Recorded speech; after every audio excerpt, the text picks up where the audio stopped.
and they were afraid they were going to get addicted to morphine. Right. And so they weren't giving them morphine to help with their pain. So they were just screaming out in pain constantly. Oh, yeah. And there was a physician who said, you know, this is just not right.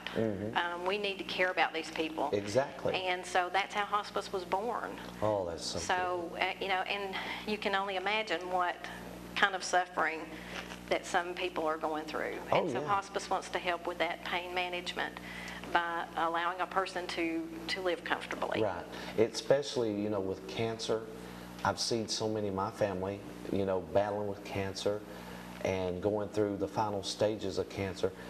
It means so much just to have somebody there that's helping them and caring for them. Right. You know, we got about 5 minutes left. Anything else we need to touch on? You know, what's these other pamphlets here? Just the same as these? Well, I have one that's on our bereavement services to let people know, you know, what our bereavement services are about. I have one on our Daniel's Care program that explains a little bit more about the pediatric program that we have. Very good. And, you know, if a person has a child who has a medical condition or something, just call us and let us take a look and do a consult with you and Right. see if that person would qualify for hospice care. Okay. Parents, as well as any others, need help in dealing with what's going on with their child. Yeah. I have a volunteer brochure that talks about being in the volunteer program. I also have one about our hospice care center. Okay. We do have a hospice care center in Lexington at St. Joe's. St. Joe's.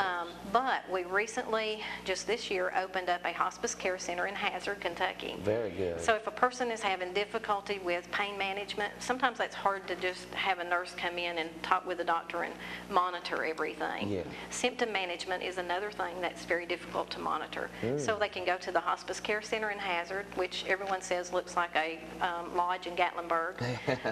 But it's a very warm, caring center for those to go to for monitored pain management and symptom management. Oh, so good. And so the hospice care center has been a wonderful asset for us in southeastern Kentucky. Well, I'd just like to compliment your work. I mean, you're just every day touching lives, encouraging people, helping people, being there for them in this tough situation, this tough time, and just showing love, showing compassion. Right. Oh, man.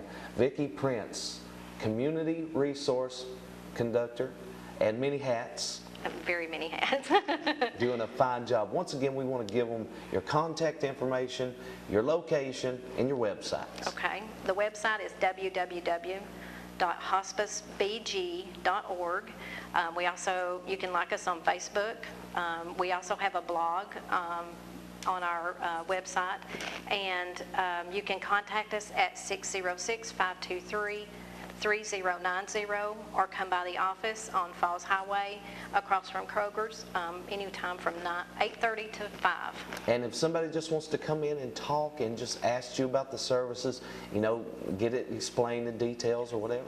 Just give us a call or just come by the office. There's usually enough staff there that they can stop and take the time and do that. Okay. Any final thoughts? You know, like if somebody was considering, you know, hospice care or whatever, or how to get it or whatever, what would you say to them today? Come on in and make the phone call. Don't be hesitant. Just go ahead and make the call, and you'll find out that it was a little bit easier than what you thought to begin with.